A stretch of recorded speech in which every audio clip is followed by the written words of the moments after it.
All right, we keep rolling through the off season, hoping that this CBA will get settled, and they just keep pushing it back. So we are here in episode 37, sounding like shit. Post Thanksgiving sickness has settled in, but Joe, I hope your Thanksgiving was good. I mean, I know it was good. We've hung out since and we've talked about it, but tell the people how much fun you had. I had a lot of fun as well, but let's hear about yours because I don't want to talk. Hey everybody!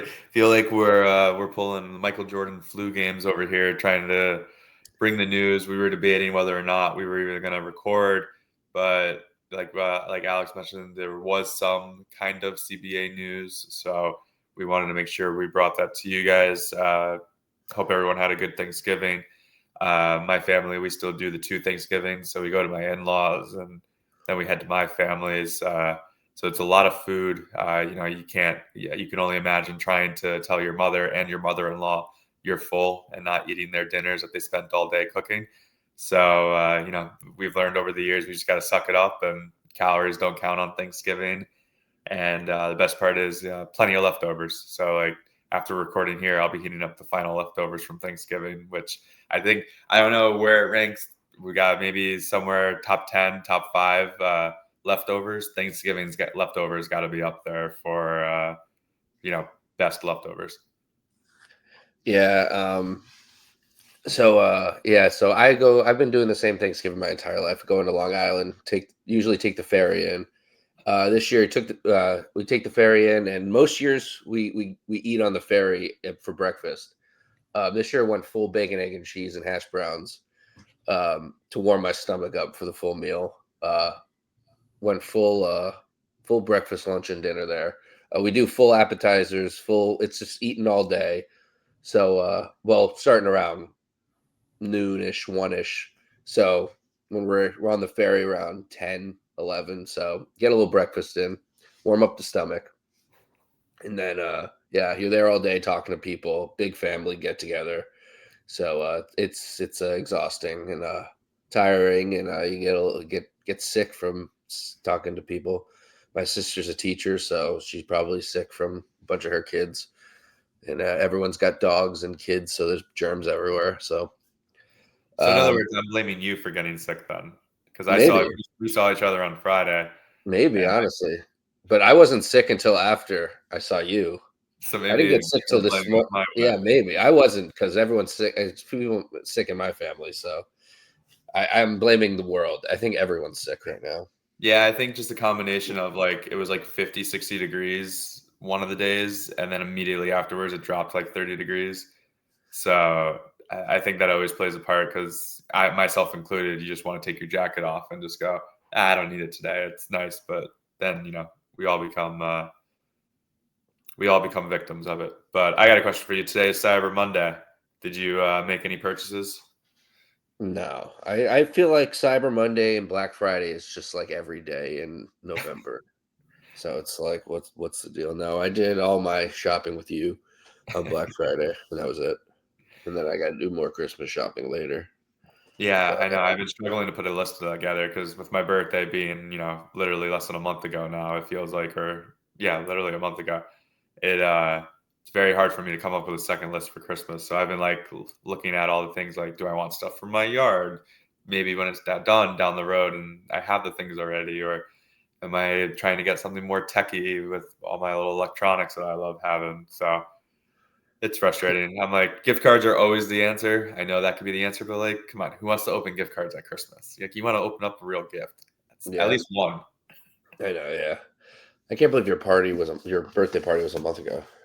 Yeah, literally a month ago, like not figuratively. Yeah, that's crazy. Feels like So yesterday. it feels weird that I feel like the time has just been absolutely flying these past few weeks, and December will be more or less the same. I mean, I know with my normal 9 to 5, like everyone's in and out of the office, holidays and just everyone using the rest of their PTO. So a lot of my days I know will feel very slow, but I think the rest of the next 4 weeks are just going to absolutely fly. Yeah, time's flying, but the fucking CBA's not. No. So yeah, I know. I said next 4 weeks. Let's talk about the next 6 weeks because transitioning there, that's uh, that's the extension, right? We were looking Sunday night last night to see what was going to happen. I guess technically, I don't know how many extensions they're allowed to give themselves like this. I guess as long as both sides agree. There was rumors that the WNBA Players Association wanted to extend it only 24 hours versus the agreed upon 6 weeks. So I do think there is movement with getting a deal done. I do think so because you're not just going to extend it again, or if there was little things you agree on. So I'm hoping How that do it's you something. go from wanting 24 hours to agreeing to 6 weeks? How do you not meet at like 2 weeks? It must just be something like let's not rush it through the holidays. Genuinely, like Yeah, they should have been like, let's do it December 9th, not January 9th. no, I agree. I mean, we talked Yeah, about it a handful of episodes ago. Like, I'm not concerned yet until we hit January. Because right now, the league is much ado about nothing anyway. You know, we wouldn't really be in a free agent period yet, or maybe we would. That'd be the only thing affected is free agency. But like any other sports, that could be very quick once the green light is given. I mean, we had yeah. the draft lottery last week, so that still went according to plan. I don't think we get the coin toss until right before the draft for the two new teams. So like that's not affected. But I think the next thing would just really be like, and I'm trying to remember how it was for last year with the Valkyrie, no Hess, that they I feel like they protected their players like pretty close to the start of the last season. Like the expansion draft took place like closer to the start of the season.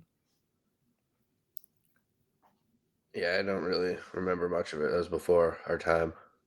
Yeah, because we kind of came on right after. But I do have the details from Alex Filippo. She was on NBA Today this afternoon. I caught a little bit of it, and I was able to get a screenshot of what the league's latest proposal looks like. I think we shared some of these details last couple episodes when we started hearing what some of these deals were, but I think the only thing that's been new will be the last point. But we're looking at max salaries from in 2026 would be guaranteed 1 million base, so a lot higher than the league max that was this year. Projected revenue sharing would push earnings for max players to more than 1.2 million. So you get the base salary, and then whatever the league makes, the difference goes to the players. 2026 average salaries would be about 500,000. It says over 500,000, where last year the minimum, excuse me, a lot of words. 2026 average salary projection is over 500,000 for the league, and the minimum is 225,000, which I'm pretty sure the minimum was like barely touching six figures. So like huge increases in that for the median and for the minimal players. And then this is the one that I think is the big one, and I think where the discussion is whether or not it's good or not is that the salary cap would increase to $5 million in year one of the new CBA, which that's a good amount of money, right? And then it would be tied directly to revenue growth in each year of the CBA.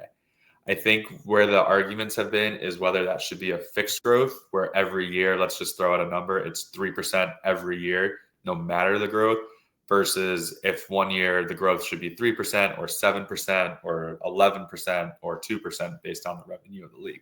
So I think that's the real sticking point, is whether or not the players agree to the fixed or the league agrees to a more variable revenue growth rate. I mean, we saw a huge jump in revenue from last year to this year in the league anyway. So like with the TV deals, with endorsements, like the league is becoming more popular, and I think that one is the sticking point. Like I think the raise is there, right, Alex? The raise is there. It's just a matter of what that raise is going to be year in, year out, and how much like that percentage is. Yeah, they don't want to be stuck to a number. They want to be able to grow with the league. It's like when you're I don't know, you've never watched Entourage, right? Nah, I only know episodes, but never watched So them start to end. no, I'll just say like there say you're like you're on a TV show, you're an actor and you get hired for a TV show and they just want to hire you and they sign you to a contract and you get paid your salary or whatever, and you don't get any like merchandise off your show. And it's like, say they merchandise like your show, like it's like Stranger Things or whatever, and there's all this merchandise, and then you renegotiate for whatever, and you're trying to renegotiate season 2 or 3, and you're like, nah, I want to make all that money off that merchandise, and I want to make, instead of a flat rate, Streaming. I want to make it if we grow and we go and we go. So it's something like that. I think, like, why wouldn't they deserve to? That, like, they're the reason why you're making the money. Yeah, no, that's a really good example of it. I mean, and typically when shows are successful, you see, I mean, comparing it to the TV, Big Bang Theory, when the first season came out, I'm pretty sure they were all like in $100,000 an episode or something. And then by the end of it, they were all multi-million dollars for season. And we're talking like $10-20 million for an entire season. So yeah, I mean, it just makes sense. It makes sense in the direction they're going. It's just how exponentially they think, one, the popularity is going to continue to grow. You know, that's a big part of it. Is the league lowballing them because they're cheap, or is the league lowballing them because their numbers are telling them, hey, it had this big jump this year, but that big jump might not be the same over the next 5 years. I doubt that their numbers are saying that, because we've seen the growth in even the last 2 years of the WNBA. But you got to, those are the conversations behind closed doors. We know the stars that are coming. It's not like there's still hype for everyone on deck. So yeah, I mean, this next crop of rookies too, I mean, they're pretty big names. You know, Lauren Betts, the Ozzie Fudds, the Flo J. Johnsons, Lawson from South Carolina. Like, see how Fam's doing or whatever, how she yep. becomes. Like, you still got Malonga, who's like 19 or 20 or whatever. Right. We know what Caitlin bringing. We know is going what to be in the league for 20 years.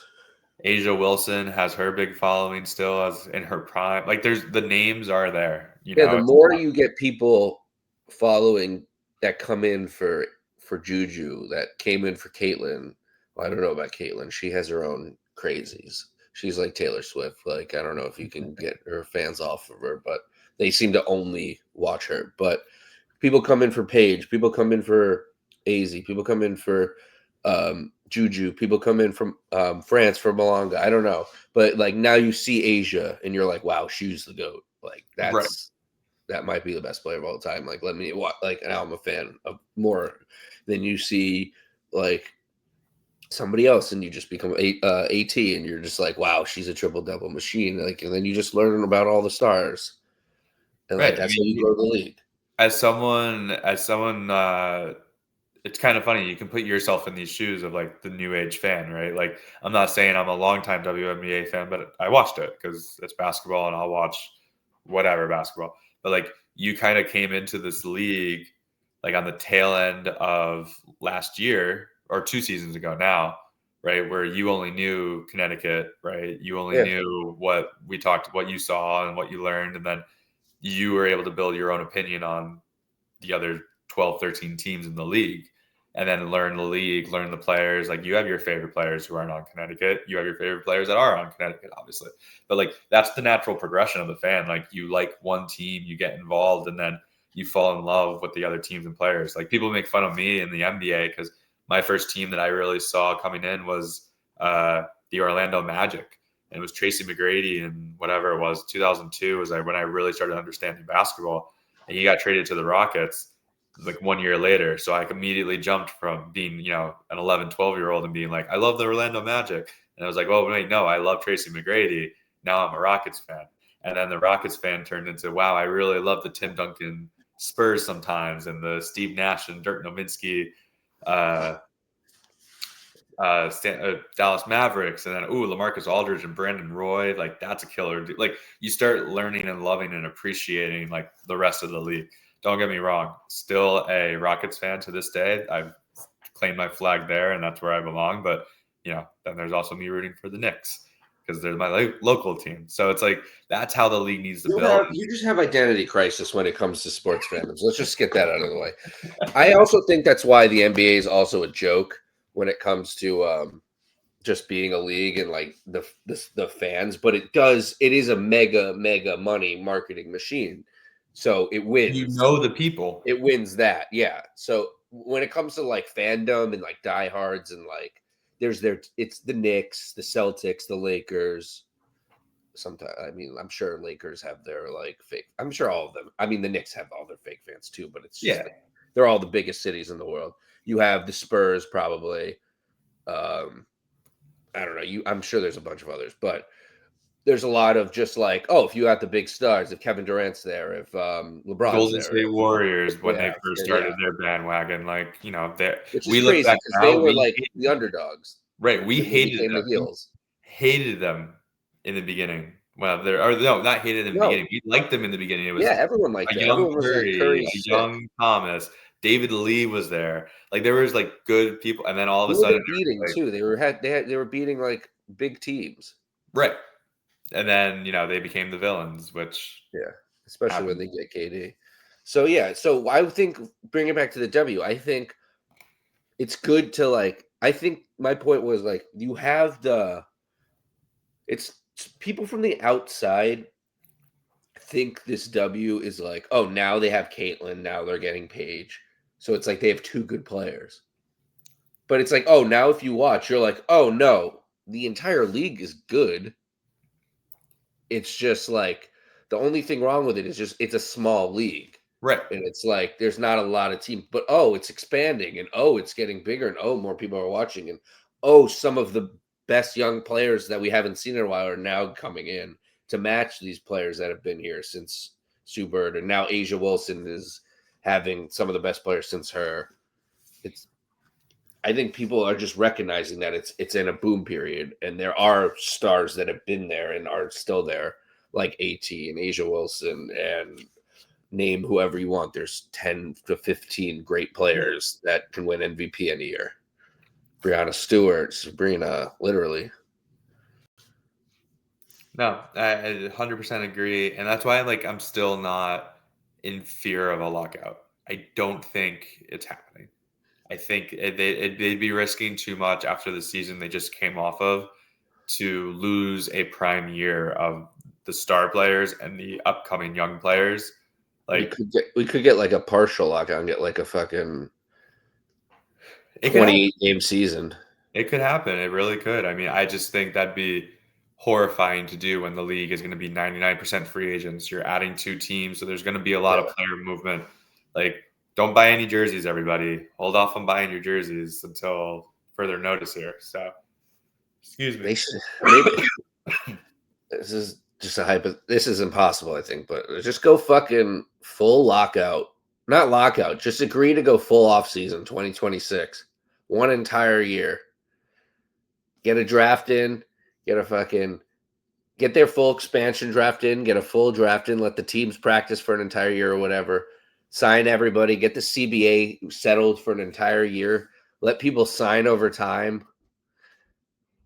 You got to have the CBA settled first, but you got to agree to money or whatever on the money part, and then you have a lot of time to sign play or like let people like agree what teams they want to go to, build the teams, and then when the CBA signs, somehow let them. I don't know. It's hard because it's the money, right? Because is Marina Mabrey going to sign somewhere else, let's say, for $175,000 if she's able to keep her $220K contract with us? Probably not. Yeah, I don't know. Don't Our team's pretty set. don't mind me while I'm We just need to over bring here. in a ringer. We just need to bring in a star. And I don't know who wants to play here, but if we have the money, which we should, we're only paying rookies and Marina Mabrey. Yeah, and you're not signing Mabrey to $1 million contract. But we'll get into that later in the offseason once the deal is made. Yeah, Marina Mabrey's got some friends, so let's see. It'll end up being like Arike, and she'll have her next worst year, and you'll have to pronounce her name every game. Ogum Bowala. I'm surprised you can't say her name. Her brother's in the NFL. Arike. He's a prime third string running back, I think. Is he really? Yeah. Dale or Ogunbowale. Oh, wasn't he on the Texans? Yeah, he's like their third string. I don't know if he is anymore, but I do remember. He is. He did something this week, and I was like, oh god, that guy's still in the league. Dare, Dare. It's behind Chubb and what's his name, and Woods. the Woody other Marks. guy, the better guy. Marks. Yeah, Woody Mark. Because Joe Mixon didn't play all year. Almost got hurt. Oh yeah, I forgot about Joe Mixon. He's just not coming back. I guess not. On March 5th, Ogunbowale re-signed with the Texans on a 1-year, $2 million deal.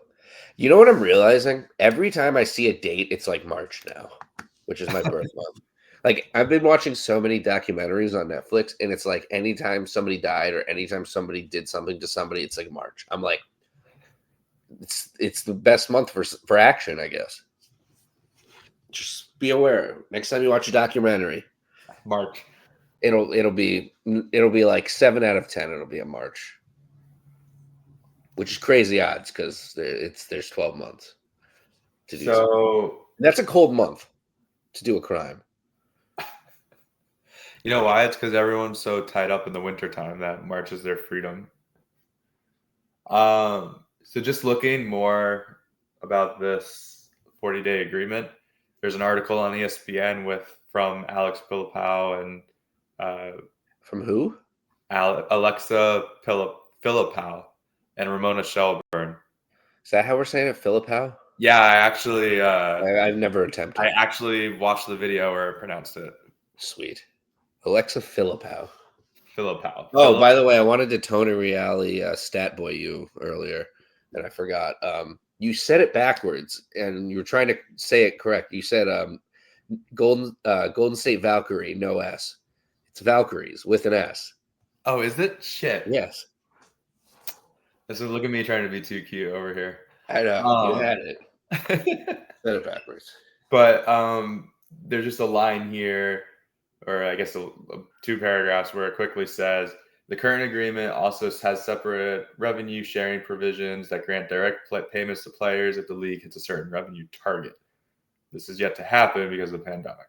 Since the league's proposal leaked, the WNBA and union has sent updated proposals back and forth and met frequently, including Sunday. Other priorities the players are pushing for include establishing minimum professional standards and facilities, which is huge. We've been talking about that. They're a professional sports team. Every professional sports team should have a major practice facility. Like, there's no disagreements there. Codifying the league's charter travel program makes sense. They're traveling across the country. They should be traveling. Do you think, though, if we get a major practice facility, we should let the kids' birthday parties in there as well, though, at the same time we're preparing for playoff games? Yeah, just in the different At room. the same time, though. In the Same different room. That was the worst rumor that ever came out. Or I don't think that was a rumor. I think that was just the worst leak that ever came out. I think our players leaked it. Yeah, I think they were just pissed. They were just fed up. And then the last part is expanding retirement and pregnancy family planning benefits. The league has said it wants to substantially increase player salaries and other cost commitments, while also incentivizing owners to continue to invest in operating the business. The WNBA's rapid growth in recent years provides an opportunity for the business to go from operating at losses to, as the league hopes, building sustainable profitability. So, do you think Steve Cohen's into the W? He could probably buy the whole league and fix it. That guy would spend on anything if he was into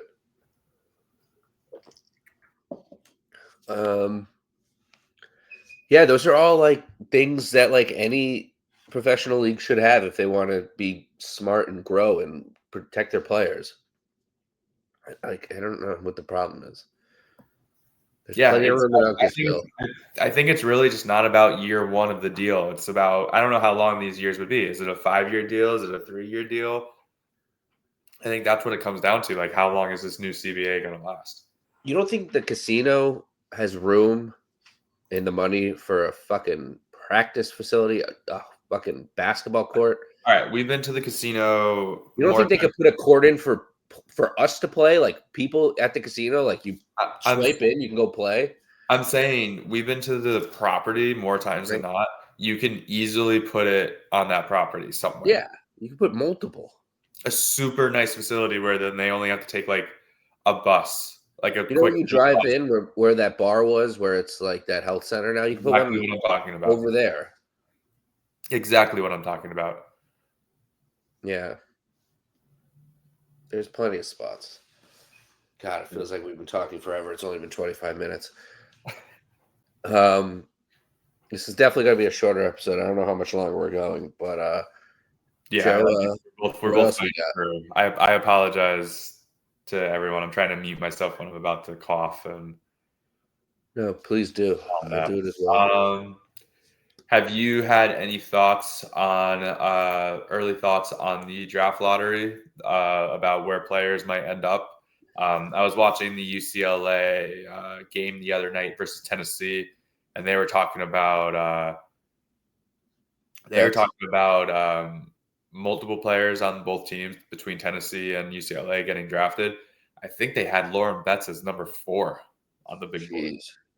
because she's struggling against SEC type talent, which is closer to Oh, WNBA is. But I was just like, wow,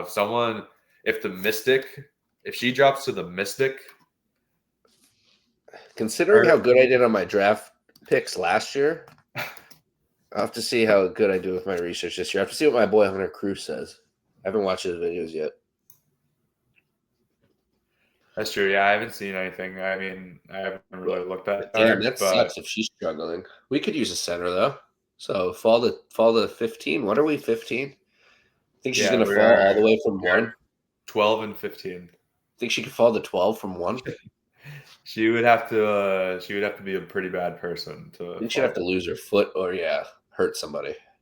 Like, but yeah, I saw that because a lot of people were saying AZ Fudd going first, but I think that's just the fan favorites who want to see You Paige can't and draft somebody based off sex. Fudd reunited. Yeah. But Especially when they play like the same position. no, exactly. I mean, Paige, shooting guard and point guard, but still.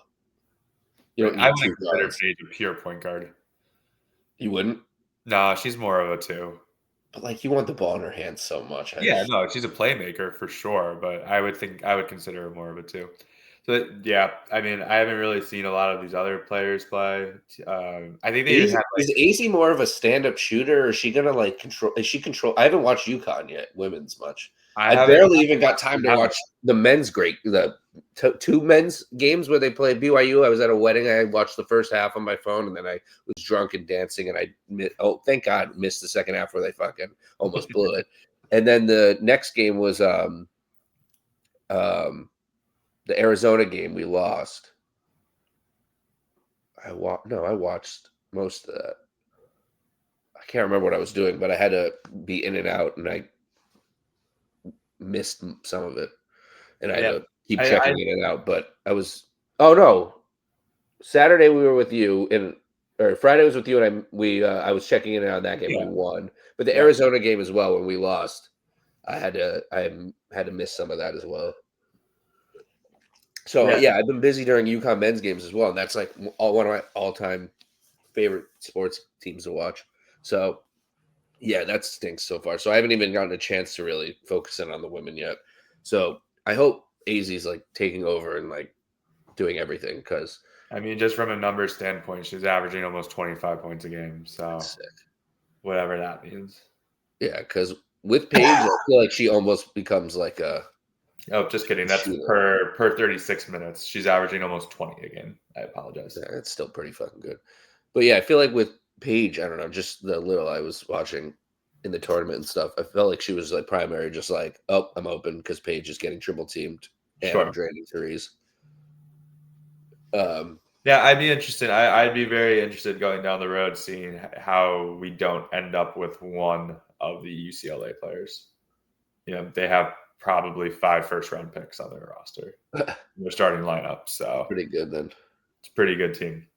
But yeah, no, I was just curious if you had any thoughts about because like I said, I saw that. I just was watching the game and I caught it, and I was like, wow, they literally have like potential 7 first rounders between Tennessee and We'll probably take 2 fucking international people.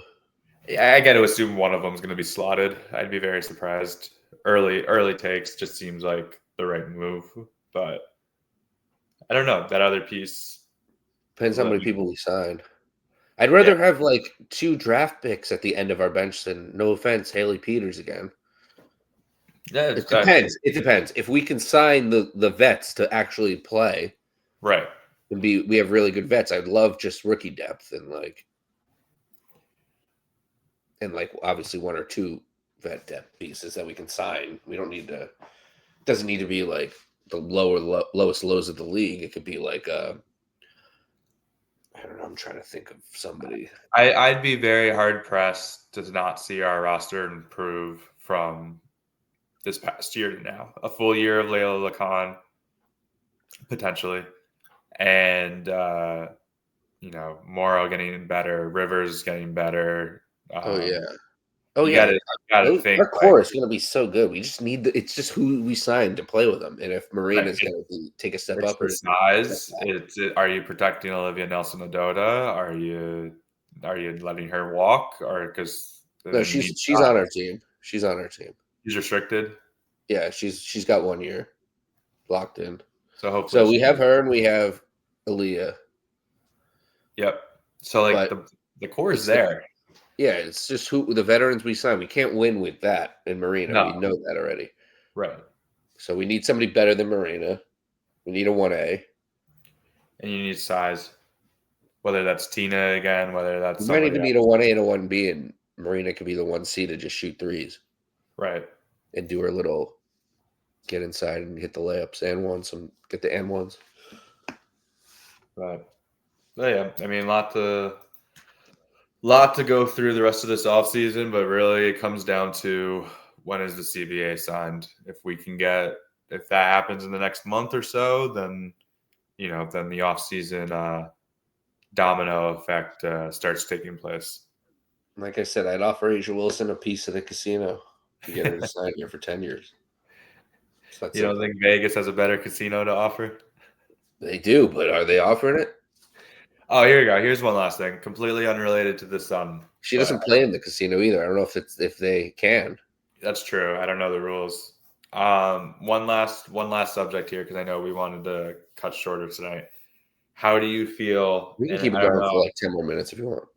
I don't know if I can bring it up for the people at home or if you would like to because I think it's easier if you present. How do you feel about the Phoenix Mercury's new logo? The Phoenix Mercury's new logo. I don't They know if I released a new saw it. logo, and before I give my opinion, I would like to know yours. Should I Google it? Yeah, go ahead.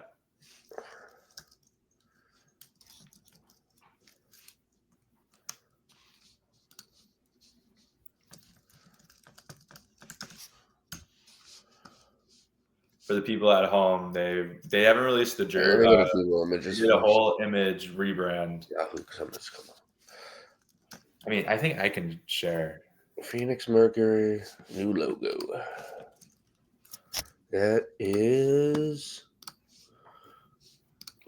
a corporate logo. That looks very corporate. So I have a theory on logos, but I'd like to hear your opinion once you The bring it one- up. oh, the second one looks even more corporate. The smaller one, the one with just the M, with no lines and there's no circle around it. No Yeah, words.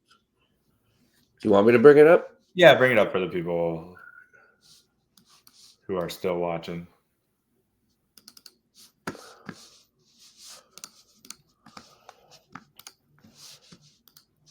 I just feel like it was a pretty bad rebrand.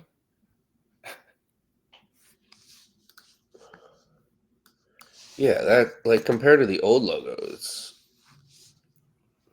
which wasn't great, but it was much better than that.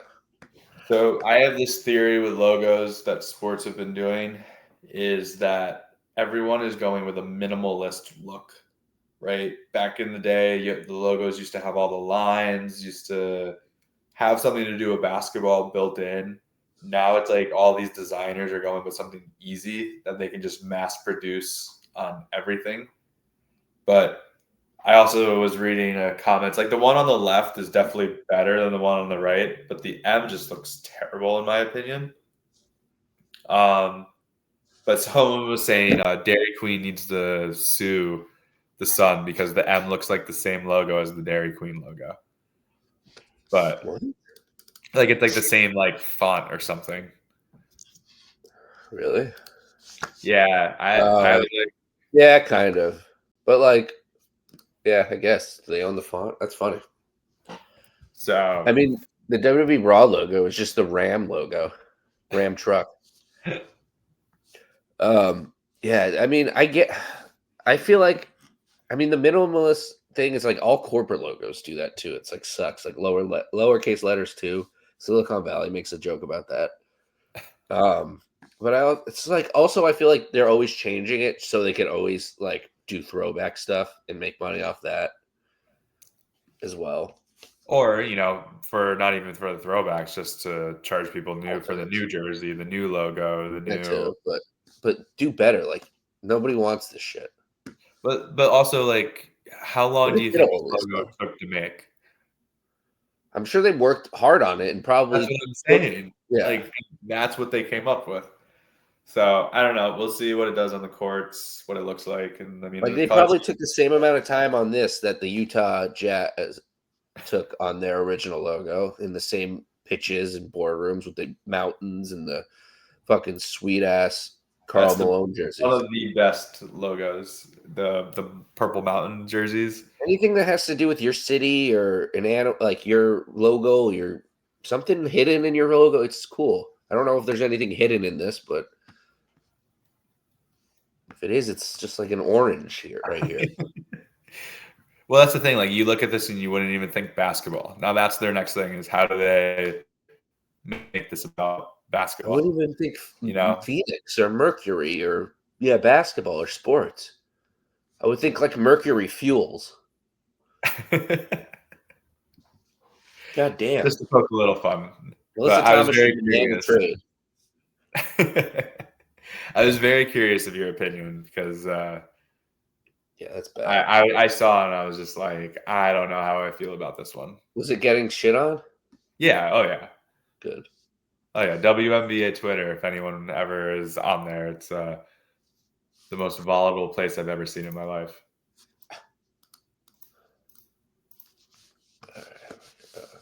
All right. There we go. All right. You want to call it? I think so. I think we definitely did more than we expected, which was good. A couple fun little topics there at the end, just to let us know what you guys think of the logo. Yeah, leave some comments on YouTube. Let us know how you think we're doing through this off season. It's been brutal for us. Yeah, So it's definitely been a slog. It hopefully hasn't you've been. liked it, like some of it. Yeah, we know that. I mean, the views are still there at times, but we Also, I appreciate. think we did. I think we did more tonight in our podcast than they did in their last CBA meeting. So I think we're good. But On that note, yeah, thanks everybody. Keep our fingers crossed. CBA comes through soon. But until then, we'll be here to entertain you as best we can. Hopefully, Alex, you feel better. I yeah, hope you I feel too. better You're as feeling well. worse than me. I'm just feel like it's weighing a lot right here, and I can't really. Mine's working its way up, so I gotta Yeah, get through it. I woke up this morning like and yesterday like I thought I like slept with my mouth open, and it like I might have because it gradually kind of went away. It still hurts a little, but it's mostly up here now. So Yeah. I'd rather, yeah, I don't know. Feels like 1,000 pounds in my nose, but Oh yeah. Oh yeah. So whatever. hopefully we feel better for the next time. We'll have some bright, sunshiny, cheery faces for everybody. But thank you for hanging in there with us. And until next time. Let's go, son. Do something, CBA.